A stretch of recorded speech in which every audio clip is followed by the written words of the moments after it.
Hey everyone, Ryan Orozco here. So, in response to this week's forum post, a time that I had to deal with overcoming disabilities in my life came about 3 years ago. I was in Glamis, California, which is down south by Mexico. Now, Glamis is a popular place where people go and take their ATVs and quads to go dirt bike riding, things like that, up these huge sand dunes.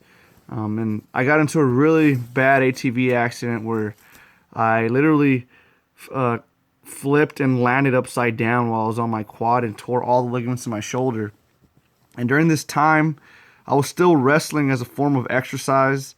I was really afraid that this injury was going to stop me from being able to participate in a sport that I loved. And so the good news was that my shoulder was not completely torn, but my doctor said that if I were to ever wrestle again, I would increase the risk of completely tearing it. And so I became really fearful and just scared that again I wasn't going to be able to participate in the sport that I love to do. And so after about 6 months of rehab, I decided to finally go back on the mat. This time, in a more conservative and coaching role. But the rest is kind of history after that. And so, I've been coaching for over 3 years now, and this is my first year leading a program.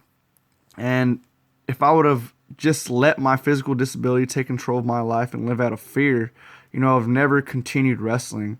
And, to this day, I have full mobility in my shoulder and am able to wrestle around and coach with wrestle around and coach my athletes, normally. And so, that's just an example of just overcoming your fears and not letting your disabilities, kind of take control of your life. But that's my story, everyone, and hope everyone has a great week.